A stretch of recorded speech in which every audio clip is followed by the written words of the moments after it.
Some loves do not ask for permission. They simply arrive, and they shatter. Everything. Summer. Heat. A stranger with paint-stained fingers and eyes that saw too. Much the summer Ethan Cole turned 23 was the summer. Everything in his life looked perfect. From the outside, he had the corner office on the 14th floor. He had the navy blazer his father, Richard Cole, had gifted him on the day of his promotion, the day he officially became the youngest junior partner at Cole & Associates. The architectural firm his grandfather had built from scratch in 1974. He had the respect of colleagues twice his age. He had Sunday dinners at his parents' house in Westchester, where his mother made pot roast and his father poured Scotch, and everyone pretended the silence between father and son was simply the comfortable quiet of two men who understood each other. What Ethan did not have, what he had never allowed himself to have, was the truth. He kept it locked in a room inside himself that he had wallpapered over years ago. He did not look at it. He did not speak of it. He wore his life like a tailored suit, fitted, pressed, immaculate, and if sometimes, late at night, he lay awake in his minimalist Manhattan apartment and stared at the ceiling with something hollow pressing against the inside of his chest. He told himself it was just ambition, just the hunger that every great man felt. Before he became great, he was very good at lying too. Himself. Then came the day that Marcus Webb moved into the apartment across the hall. Ethan noticed him first on a Wednesday morning. He was coming out of his apartment at 7:15, coffee in one hand, briefcase in the other, suit jacket already on when he nearly walked into the man crouched in the hallway, surrounded by a chaos of cardboard boxes, canvases wrapped in brown paper, and what appeared to be an alarming number of paint-spattered drop cloths. Whoa. The man shot upright, and Ethan took a sharp step back, his coffee sloshing dangerously close to the lid. Sorry. The stranger pressed himself against the wall. I'm moving in. I know it's a mess. I promise I'll have it cleared in an hour. Ethan got his first real look at him then. The man was roughly his own age, maybe a year or two younger, with warm brown skin and deep-set dark eyes that caught the hallway light and held it. He was wearing an oversized paint-stained white t-shirt and old jeans, his hair loose and slightly disheveled.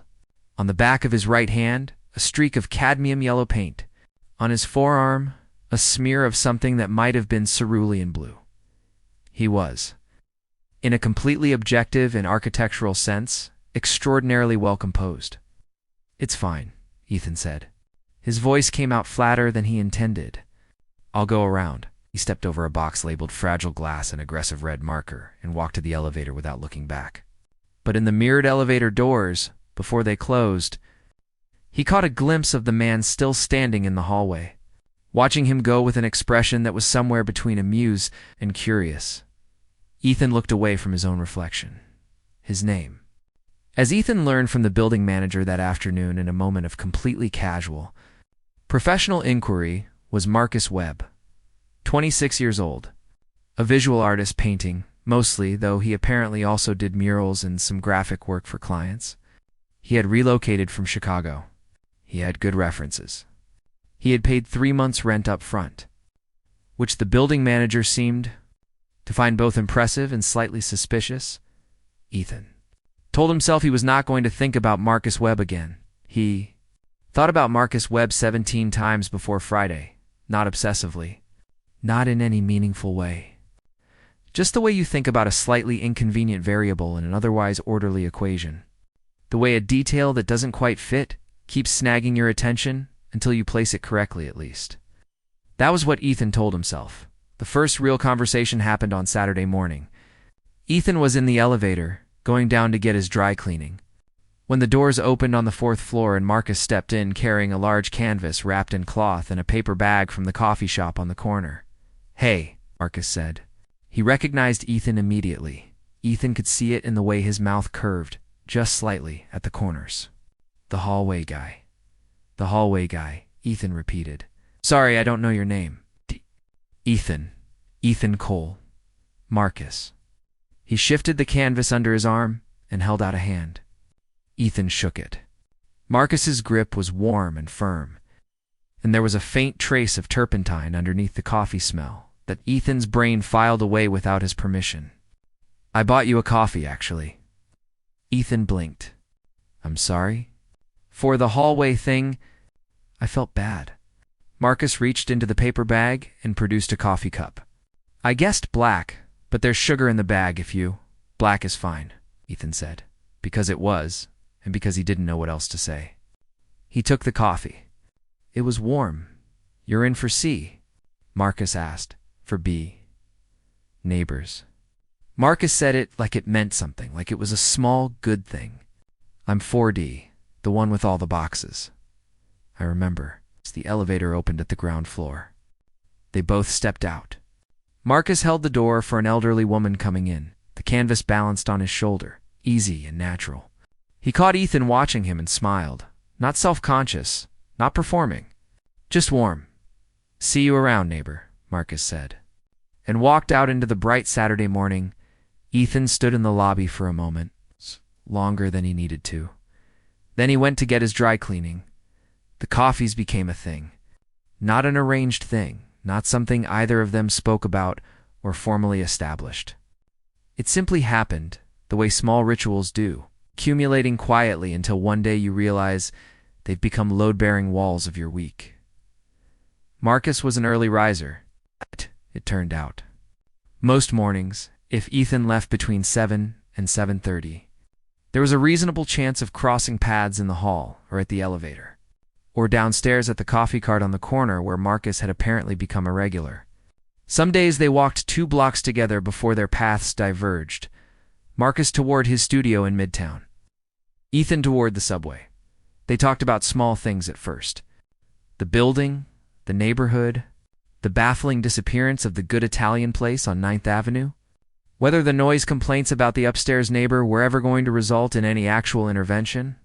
Safe, neutral, conversational territory. But Marcus Webb, Ethan discovered, was fundamentally incapable of keeping things neutral for very long. "What made you want to be an architect?" Marcus asked one morning. 3 weeks into their corridor acquaintance, Ethan thought about his automatic answer, the one about legacy, about his grandfather, about the satisfaction of building things that last.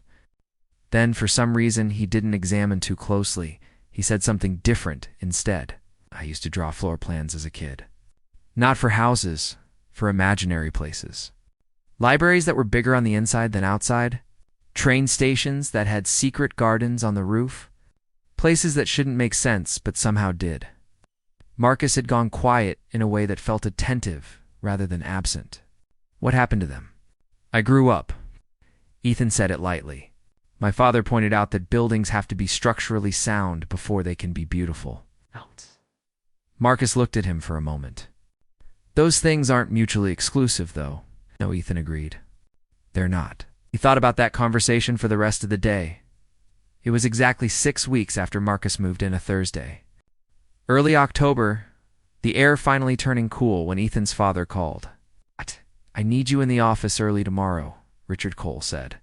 He had a voice like a closing door, decisive, resonant, not much room for discussion. "The Hargrove Project Review. You'll be presenting." "I know." "I'm prepared." Good a pause. "Then, your mother mentioned you've been coming home less. You've been busy." "Oh, you're always busy." "That's not what she's saying." Another pause. Ethan could hear his father turning pages, probably the evening report. The industry journals he read every night without fail. "She's saying you seem distracted." "I'm fine, Dad." Ethan, just his name. But in his father's voice, it carried the weight of everything unspoken between them. Every conversation that had almost happened and then didn't. "You know what this firm means? What it represents? 3 generations. I need to know you're focused." "I'm focused," Ethan said. He hung up the phone and stood at his window, looking out at the city lights, and for the first time in a long time, the word focused felt like a wound. He told himself it was friendship. He told himself this with increasing desperation. The painting arrived in November, not literally. Marcus didn't give Ethan a painting, not yet. But it was November when Ethan first saw Marcus's work up close, When the door to apartment 4D was left open on a Sunday afternoon while Marcus was ferrying groceries from the elevator, and Ethan passed by, caught a glimpse of the wall. He stopped without meaning to. The apartment was not what he'd expected. The living room had been converted into a studio, canvases in various states of completion, leaning against every wall. Jars of brushes on makeshift shelves, natural light flooding in from the uncurtained windows. The furniture was sparse and deliberately mismatched. Books were piled in towers rather than shelves, but the wall directly opposite the window, was covered in a mural still in progress, an entire skyline. Not quite realistic and not quite abstract. Rendered in blues and golds and deep midnight purples, buildings that looked like they were breathing. Windows that suggested lives rather than depicting them.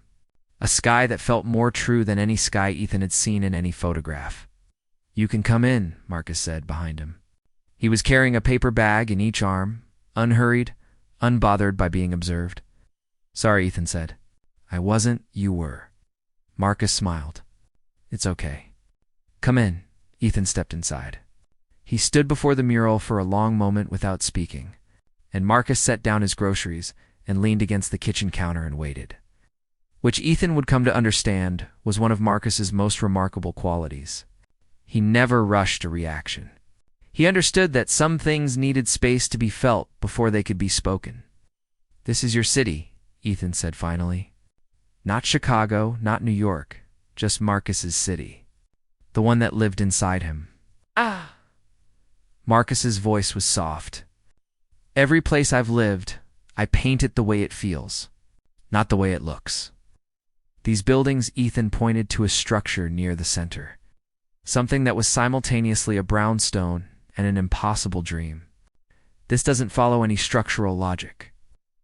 Buildings have to be structurally sound before they can be beautiful," Marcus quoted back at him gently.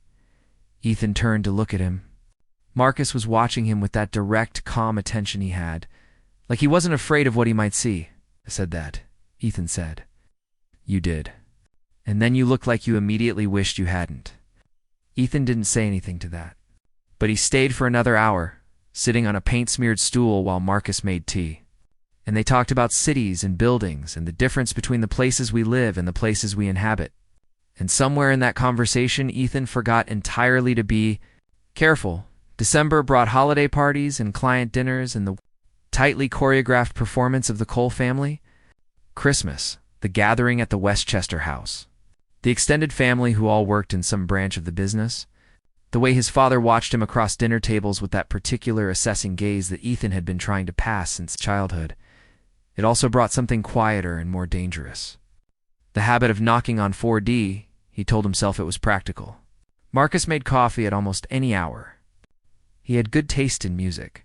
His apartment was warm in a way that Ethan's was not, despite being decorated with a quarter of the furniture. Ethan would come over after long days at the firm, and Marcus would hand him a mug without asking, and go back to whatever he was working on. And Ethan would sit in the studio and decompress in a silence that, somehow, didn't feel like silence at all. Sometimes they talked for hours. About everything and nothing about Marcus's childhood in Detroit. His grandmother, who had first put a paintbrush in his hand, his years at the Art Institute in Chicago.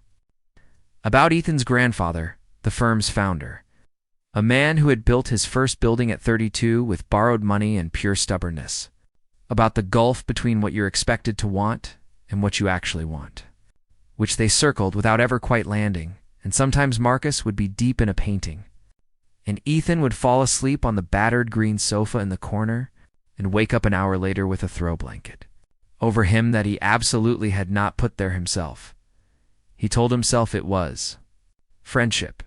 He told himself this with increasing desperation. The night it changed was a Friday in late January. Ethan had come home from a catastrophic meeting.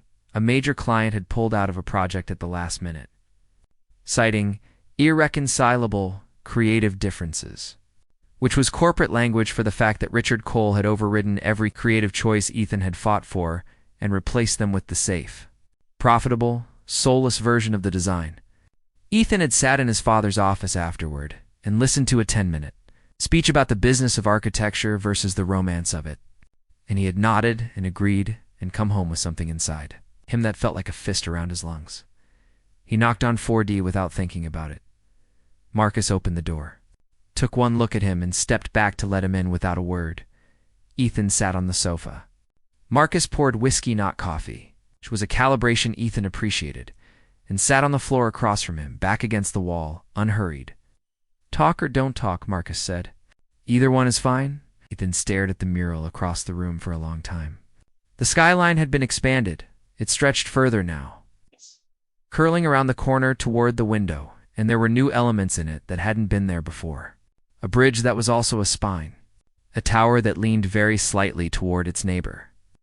My father is going to run this firm for another 20 years, Ethan said. And when he's done, I'm going to run it exactly the same way. Because that's what coal men do. We build what lasts. We don't take risks with things that matter. Is that what you want?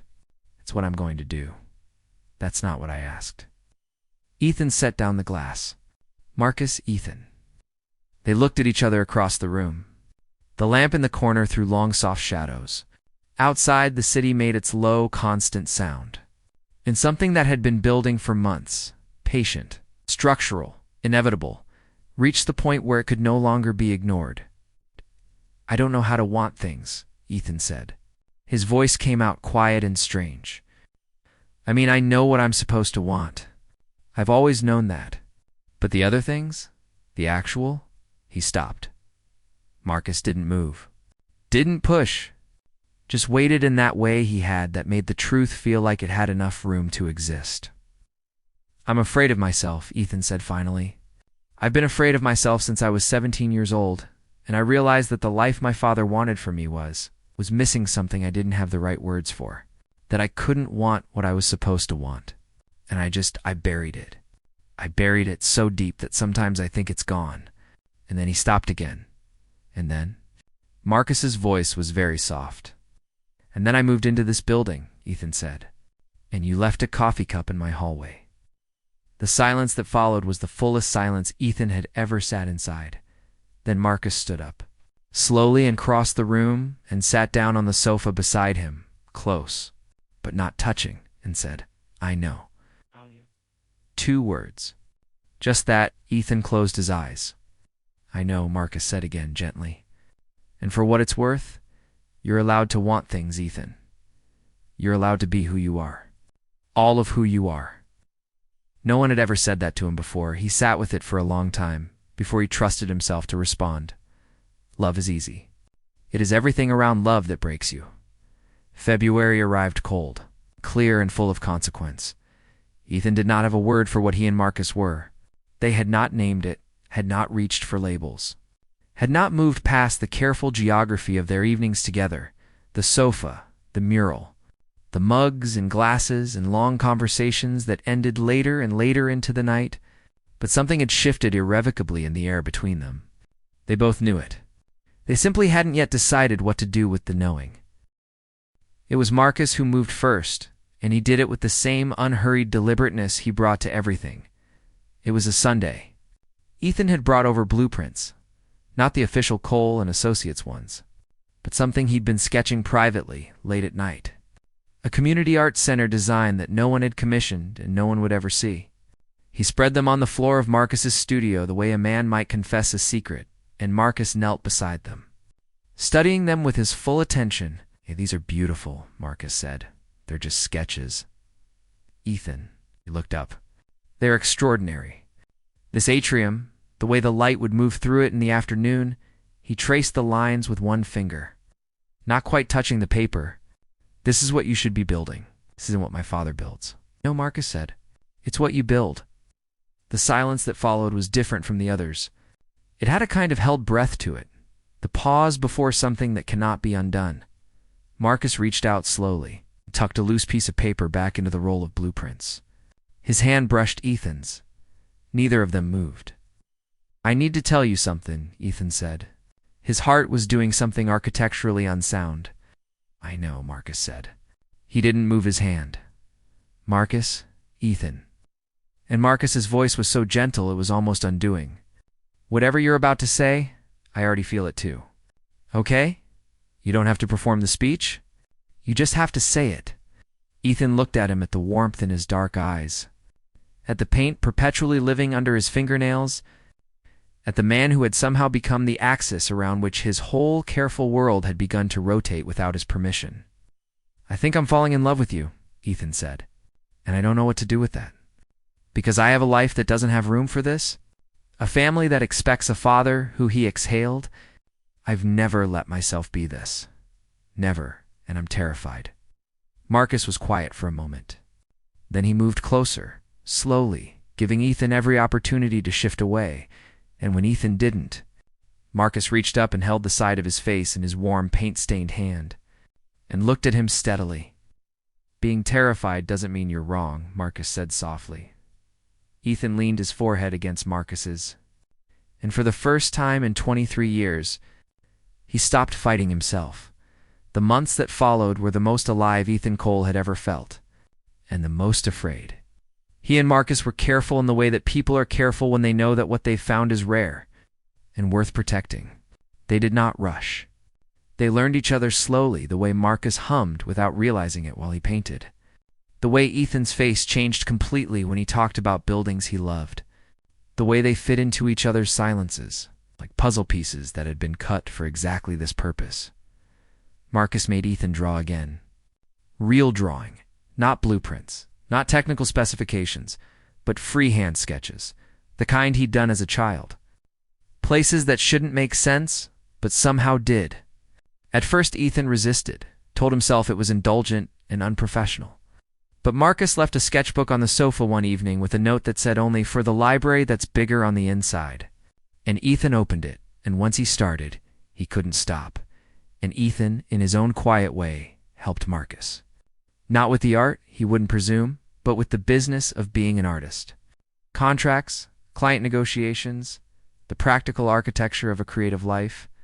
Marcus had talent in enormous abundance and very little tolerance for paperwork. And Ethan discovered an unexpected joy in using his professional skills to build a stronger foundation under someone whose work he genuinely believed in. They were, improbably and entirely, building something together. Richard Cole. Noticed something in the spring. Ethan was not sure exactly when or how his father was observant in the way that powerful men are observant, cataloging data and deferring analysis. But at a Sunday dinner in March, Richard watched Ethan with a particular quality of attention that Ethan recognized and dreaded. "You seem different," his mother, Catherine, said. She meant it warmly. She was refilling Ethan's water glass, and she was smiling. Lighter, somehow. "Good, different. Work is going well," Ethan said. His father put down his fork. "The Henderson proposal review is next week, I'm aware. You'll present with me." "Yes, I want you focused." "Ethan, this is a significant client. I'm always focused." His father looked at him for a long moment, and something moved behind his eyes, something that might have been a question he hadn't yet decided to ask, or a conclusion he hadn't yet decided to voice. Then he picked up his fork again, and the conversation moved on. Ethan allowed himself to breathe, but he drove home that evening with the familiar weight, settling back across his shoulders, the weight of what he hadn't said, the weight of who he was allowed to be inside the walls of apartment 4D, and who he was required to be everywhere else. He knocked on Marcus's door at 9 o'clock and stood in the doorway and said, simply, "I don't know how much longer I can do this." Marcus looked at him steadily. "Which part?" "Any of it. All of it. The compartments. Keeping everything separate. You here and there," he gestured vaguely in the direction of the rest of his life. Marcus was quiet for a moment. Then he said carefully, "What do you want to do about it?" "I don't know," Ethan said honestly. "I'm afraid of what happens if he finds out." "What do you think would happen?" Ethan thought about his father's voice on the phone. 3 generations. "I need to know you're focused." The weight of a name, of an expectation, of a legacy that had never been designed with room for this. "I think I'd lose everything I've been built to be," Ethan said. "And I don't know yet if who I actually am is enough to stand on." Marcus crossed the room and took his hand and held it, and didn't offer false comfort or easy reassurance. He just stood with him in the honesty of it. You know, Marcus said quietly, I'll be here. The moment of truth does not arrive with warning. It arrives like a building collapsing, first in silence. Then all at once it was Richard Cole who found out, not through any dramatic revelation, not a discovered letter, not a witnessed moment. It was something smaller and more inevitable it was. Ethan's sketchbook. He had left it at his parents' house the Sunday of his father's birthday, left it in his old bedroom when he went to get his coat. Forgot it in the chaos of cake and relatives, in the particular emotional fatigue of being a version of yourself you've outgrown. His mother found it. She flipped through it with the innocent curiosity of a mother looking at her son's drawings. She brought it to Richard. The sketches themselves were not incriminating. They were buildings, extraordinary ones, by any objective measure. Organic forms, community spaces, structures that breathed and felt and served. Nothing his mother would have thought twice about, but the last page. On the last page, Ethan had sketched Marcus without realizing it, the way you sketch something you've memorized, almost unconsciously. Marcus at the window of his studio profile lit by afternoon light, looking at a painting. And in the corner of the sketch, in Ethan's precise draftsman's hand, M, the small initial.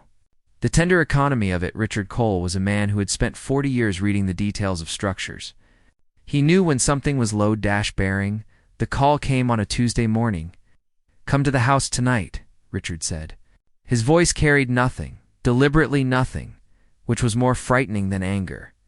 Dad, I have a meeting until 7 tonight, Ethan, he knew. Ethan knew the moment he hung up that his father knew, or suspected enough that the distinction was academic. He sat at his desk and stared at the Henderson proposal.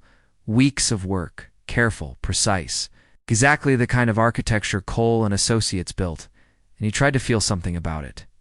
Tried to locate the version of himself that cared about it in the way he was supposed to. He texted Marcus, my father knows. Or suspects. I'm going tonight, Marcus responded immediately. I'm here. Whatever happens. Ethan held the phone for a long moment. Then he put it in his pocket and went back to work, because that was what he knew how to do. The house in Westchester was lit up when Ethan arrived. His mother met him at the door with a look of quiet, anxious love that told him she knew something was happening and was afraid of it. She touched his arm briefly as he passed, and he covered her hand with his for a moment. His father was in the study, standing, not sitting, which was a choice. The way everything Richard Cole did was a choice. The sketchbook was on the desk between them. Ethan looked at it. Then he looked at his father. Sit down, Richard said. It stand. Something moved through his father's expression. Surprise. Perhaps Ethan had never pushed back like that before. Then the expression closed again into the unreadable professional face. Who is he? Richard asked. No preamble. No softening. His name is Marcus Webb. He's an artist. He lives across the hall. The silence was absolute. How long? Richard said. 6 months. His father turned away. I walked to the window. The same window Ethan had stared out of as a teenager, doing exactly this, calculating what he was allowed to be. Ethan. His voice was controlled, but Ethan had known this man for 23 years. Underneath the control, he could hear it. Not just anger. Something more complicated. Grief, maybe. The grief of a man who had built a future and was now watching part of it shift beneath him. You understand what this means? For the firm, for our family. For everything your grandfather, I know what grandfather built, Ethan said. His voice was steadier than he expected. I know what it cost him. I know what this firm means. Then you understand why this complication. Don't call him a complication. Richard turned. His eyes were very dark, very still. I am trying to protect this family. No, Ethan said it gently, but he said it. You're trying to protect the image of this family. That's not the same thing. The air in the room changed. If you continue, if this becomes known, his father stopped. Started again. I have spent my entire life building something that will last. I will not watch it be destroyed. Ethan's voice was quiet. Dad, I love you. I love what my grandfather built. I love this firm. And I am gay. I have known since I was 17. I have spent every year since then trying to be someone I'm not so that you wouldn't have to know it. And I'm done. Paused. Not because I don't love you. Because I do. Because I need you to know me. The actual me. Not the version of me that fits the story you wrote. His father was very still. You should go, Richard said finally. His voice had changed. Something in it had cracked, just slightly at the edges. I need time to think. I know, Ethan said. He picked up the sketchbook from the desk. He held his father's gaze for one more moment. I'm not leaving the firm, he said. I'm not leaving this family. I'm not asking you to celebrate anything tonight. I'm just asking you to not pretend I don't exist. He walked out of the study. His mother was in the hallway. She had heard at least some of it. Her eyes were wet. She pulled him into an embrace that held everything she couldn't say yet, and he held her back. And for a moment he let himself be her son without any of the other weight. I love you, she whispered. I know, Mom, he said. I love you too. He drove back to Manhattan through the dark, and when he got home, he knocked on 4D. And Marcus opened the door and looked at him and said, Come in, and Ethan did. 3 weeks passed in a suspended state, a held breath, a structural calculation in which all the forces were still being tallied. His father did not call. Ethan went to work every day and did his job and spoke to his colleagues and attended meetings and avoided his father's office unless the work required it. The distance between them in the 14th floor hallways was a specific, particular agony, worse somehow than open conflict would have been. His father looked at him across conference tables the way a man looks at a blueprint. He could no longer read. His mother called every other day. Small calls, weather, the garden, what she was reading. Never directly addressing it, but maintaining the thread. He loved her for it. Marcus was steady. That was the word, steady. Not performing nonchalance, not pretending nothing was difficult, but simply present in a way that was its own form of strength. He made dinner on the evenings Ethan couldn't manage it. He let Ethan work at his desk in the studio when the silence of his own apartment felt too heavy. He asked questions when questions were useful, and didn't ask them when they weren't. How are you holding up? Marcus asked one evening in mid-April. I'm okay, Ethan said. Then, because Marcus had earned the truth, I'm scared he'll never come back. That I've broken something that can't be repaired. You didn't break anything, Marcus said. You told the truth. Those aren't the same. Sometimes the truth breaks things. Sometimes, Marcus agreed. And sometimes it's the only thing that can fix them. Home is not a building. Home is the person who makes room for all of you. The call from Richard. Cole came on a Thursday in May. Ethan was at his desk at the firm, reviewing the final drawings for a community center project, a real one. Not one of his private sketches, because something had changed after February. He had begun quietly proposing different kinds of work, making the case for projects that Cole and Associates didn't traditionally pursue. Affordable housing, public spaces, cultural institutions. His father had resisted at first, but the Henderson project had gone through, and the client had been effusive, and 2 new leads had come in on its strength, and the numbers had made arguments that Ethan's words couldn't. He was in the middle of annotating a floor plan when his phone lit up with his father's name. He let it ring once. Then he answered, Dad, can you come to the house on Saturday? Richard said. He sounded older than usual, tired and something else. Something that sounded improbably like humility. Not for dinner. Just to talk. Your mother will be out. I'd like it to be just us. Pause. Yes, Ethan said. I'll come. Saturday was bright and clear, the city already warm with the first real suggestion of summer. Ethan drove out to Westchester and let himself in with his key, and found his father in the garden, not the formal front garden, but the kitchen garden his mother kept, where Richard occasionally worked on weekends in an old flannel shirt with dirt on his hands and none of the armor of the office. He looked up when Ethan came through the gate. He looked, Ethan thought, like a man who had been wrestling with something for a long time and had finally, reluctantly, conceded the match. They sat on the wooden bench at the garden's edge. The spring air smelled of soil and new grass. For a long time, neither of them spoke. "I owe you an apology," Richard said. The words came out precise, deliberate, the way he said everything. But Ethan, who knew him, heard the effort behind them. "Not for my reaction. I'm still working through things, and I won't pretend otherwise.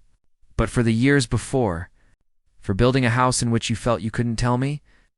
Ethan was quiet. "I've been thinking about your grandfather," Richard continued. "The way he used to say that the only buildings that last are the ones built on an honest foundation.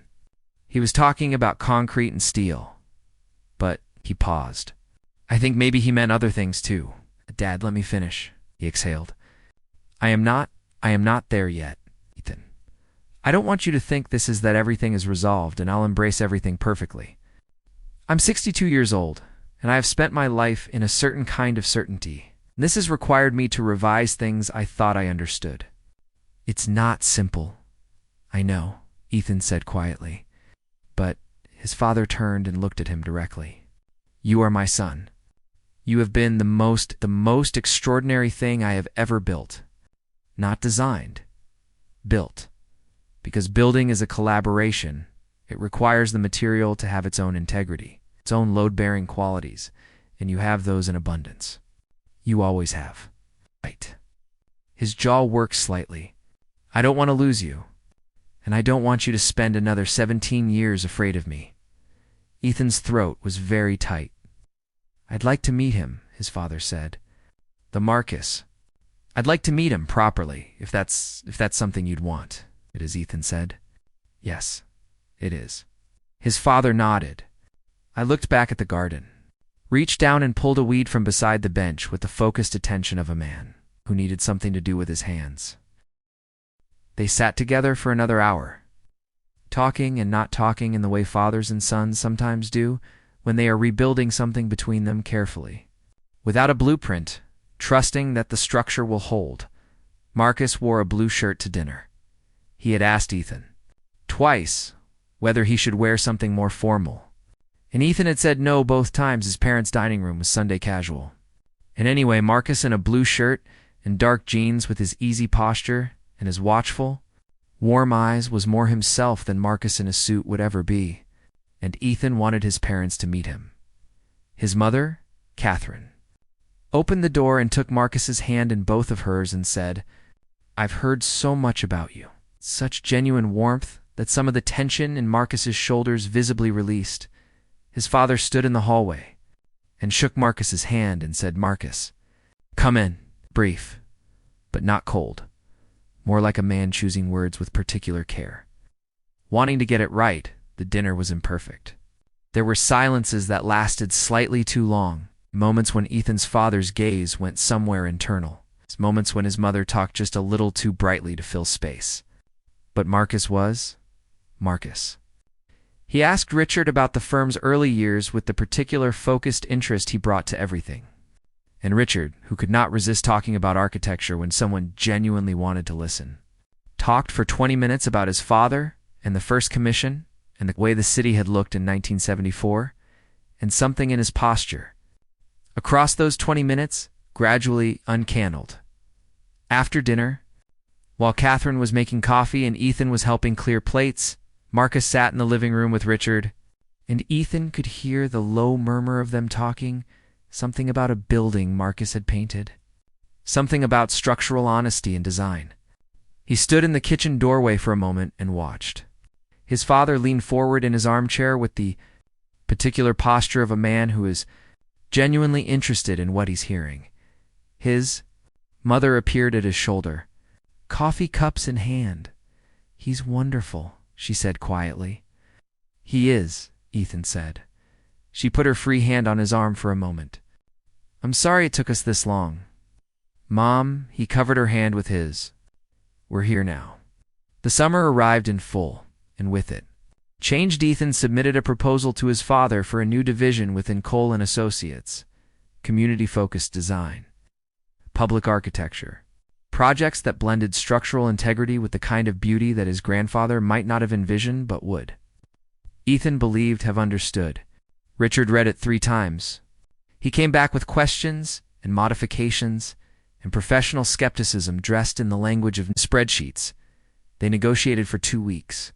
They disagreed on 4 significant points. On 2 of them, Ethan held firm, and his father yielded. On 1, Ethan reconsidered, and his father was right. On the 4th, they found something neither had proposed initially, which was better than either of their starting positions. It was the best meeting Ethan had ever had with his father. It was the first one that had felt like a meeting between equals. The division was approved in August. The mural in 4D was finished by September. Ethan saw it completed on a Sunday morning. He came through the door to find Marcus standing back from the wall with his arms crossed, head tilted slightly, wearing the expression of a man who has finished something and isn't entirely sure yet if it's what he meant. Ethan stood beside him and looked at it. The skyline wrapped all the way around the room now. Every city Marcus had ever lived in was in it somewhere. Chicago's geometry, Detroit's industrial bones, New York's density and light, and woven through it all, barely visible unless you were looking for it, were structures that didn't belong to any real city. The atrium that let afternoon light fall in cathedral patterns. A library that was bigger on the inside than outside. A train station with a secret garden on the roof. Ethan's impossible buildings, built into Marcus's impossible city. "You put them in," Ethan said. "They belong here." Marcus glanced at him sideways. "They always did." Ethan looked at the skyline, at the world Marcus had made that had room in it for everything. For the buildings that shouldn't make sense but somehow did. For all the things that didn't fit neatly into what was expected. "I love you," he said. The words came out completely naturally. The way breathing comes naturally, not a declaration, but a simple statement of a fact. He'd known for months and had finally stopped being afraid to say out loud. Marcus turned to look at him. His eyes were warm and steady and entirely unsurprised. "I know," he said. He reached out and took Ethan's hand, the way he had done that first night in the studio when everything was still unspoken. "I love you too." Outside the window, the city moved and hummed and went about its business, indifferent and magnificent. Inside 4D, the mural breathed quietly on the walls. The paint-stained sofa held the shape of 2 men who had spent a year learning to trust each other. The sketchbook on the table was open to a new page. Ethan Cole, who had spent his whole life building things that would last, sat down on the sofa in his boyfriend's studio and reached for the sketchbook. And for the first time in a very long time, he did not know exactly what he was going to build. He only knew that the foundation, finally, was honest. He began to draw. He had been afraid of himself. For 23 years, he was no longer afraid, because you cannot build anything that lasts on a lie, but you can build everything on the truth.